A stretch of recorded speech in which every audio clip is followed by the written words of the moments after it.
Hey everybody, welcome to No Frills Friday here at Whirlwind Family Farm. And you're probably saying to yourself, if you haven't seen this before, is that here at Whirlwind Family Farm on Fridays, I like to just grab my iPhone. Very little editing on these videos. We don't use any tripods. I'm not mic'd up. If it's a windy day, there's wind noise and I can't do these, but today's nice and calm. So we're gonna have a No Frills Friday. And today we're gonna talk about the tools that I use for weeding. And what I like to do on No Frills Friday is just something I've been thinking about, something that may be useful to you, and we try to make it quick and informative. Before I show you No Frills Friday, I got to show you something I'm a little excited about, is that I had a cedar, one of my cedars that drop out. Wasn't sure if I was actually getting the seeds dropping out, but if you look right there, those are turnips that are germinating. So yes, my seed plate was working as it was supposed to. So I've got turnips that are coming up, and that's exciting for me here on a Friday, something to celebrate.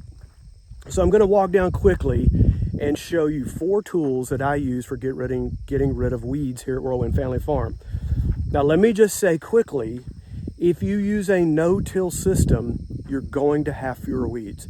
Because anytime you don't have a plow going through and disturbing the soil, you're not bringing old weed seeds that have been underground for 20 years, 10 years, you're not bringing them to the surface where they'll germinate. So I'll tell you, here at Whirlwind Family Farm, yes, we deal with weeds and yes, we have to take care of them, but we have far fewer of them because of a no-till system. I'll tell you, inside of our high tunnels, we do get weeds, but don't get that many, simply because it just never gets tilled up. We put in fresh compost, we plant, and occasionally I do have to go in and do some weeding. So let me show you quickly the 4 tools.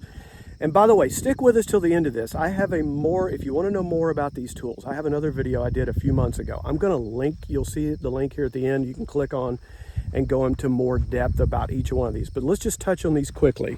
The first one I'm going to show you is what they just call, it's an edger. Not like the edger that has a motor, but this is just a blade. You can see right there. I believe I bought this at Amazon. But if you look closely, along this edge we have Bermuda grass, and it loves to creep and it loves to make its way into the garden. So this blade, which you can step on just like that to push down, is you could come along this edge, put your foot down there, press down, and you're just going in and edging and cutting right along that edge, and it does a great job of keeping that weed creep from coming in. Sorry for my shadow there, but that's exactly how these work. And again, in another video, we talk more extensively about it. Okay, let's move on to one of my next favorite tools, which there's 2 things. This tool right here, this little hoe handle we got from Neversink Farm. I'll put their link in the description. You don't have to have one of these, but that is a wire weeder, and it's got, you can see it has a little quick disconnect right there, so you just pull it back, disconnect, and it comes in about 6 different sizes. One's about 1 inch wide, and that one there is about 4 inches. There's one that goes up to 8 inches. And the wire weeder is absolutely fantastic because you can take it, draw it along the soil just like this, and like right in here we have some butternut squash. So I'm just going to drag that wire right there along the surface of that. And if you look close, you can actually see there's a few little hairs there. Those are actually weeds that are germinating. So what you're doing is you're getting weeds, and there's a little weed that's already happening. You're actually getting them before they germinate. So it's a way to keep these beds clear and clean before the weed even has a chance. So you can actually make a wire weeder out of a coat hanger and get your handle and tie it on there, strap it down really well. I've seen people make them. I will tell you, there's a lot of different companies that make the wire weeder, but I will put that link in the description of Neversink tools. But I will tell you, again, that's a quick disconnect. There's several heads. The next one I like to put on is put it right here. This is one of the heads that will clip on. That's a little collinear hoe. It's about 2.5 inches. They have one, I think, that goes up to 7 inches. I could be wrong on that. But that collinear hoe is fantastic because it's small.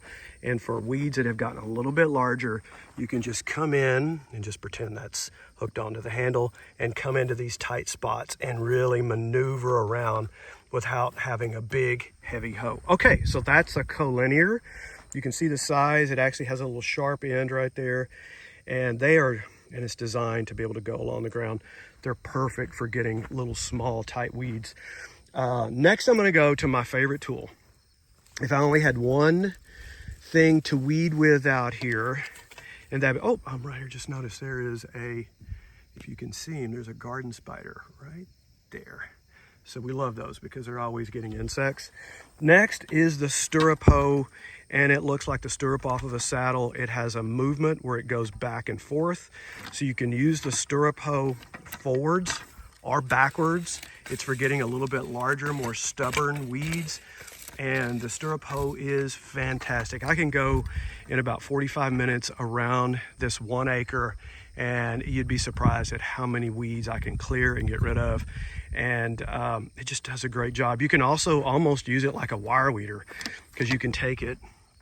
Here's a row that's going to be prepped here this morning. You just go along the surface like that and almost use it the same as a wire weeder. So if somebody just said, hey, you just get one tool for weeds, it would be the stirrup hoe. I think I got this through Johnny Seeds. They come in 3-inch size. I think this is a 7.5, 7-inch. They've got them all the way up to a 12-inch. So the stirrup hoes come in a lot of different sizes, but absolutely love the stirrup hoe. It's a great way to go. And then last but not least is the standard, what I call big O chopping weed hoe, and that's the standard hoe right there. I like a little bit lighter one just because you can swing it faster, less fatigue when you're using it. You can come in, and those big stubborn weeds that should have been gotten a long time ago by the wire weeder, they were missed, and now they're big and ugly weeds. That's where the big hoe comes in, and that's where you use that. So those are my 4 favorite tools as I'm over here by my blackberry bushes. There is the edger, just the manual edge where I come in and cut that edge, the big standard hoe, of course, the stirrup hoe, which I absolutely like, and then the wire weeder, which also you can have the collinear hoe that clips on. So those are 4 different things. Let me flip the camera around here, guys, that I like to use here at Whirlwind Family Farm. So thanks so much for sticking with us. This is no Frills Friday. We're going to try to do it every single week where just no editing, simple. I'm not mic'd up. You're going to get what you get with my iPhone, and always try to give you just a little bit of information that'll take you further along in that gardening. And that's what we try to do out here every day. So again, remember to check this video out over here. It's going to have more in-depth information about those tools. So check that out. We have many, many other videos that'll take you further along in that education process. You are appreciated, appreciate your time. And it's always appreciated and helps the farm when you like, subscribe, hit that bell for notification.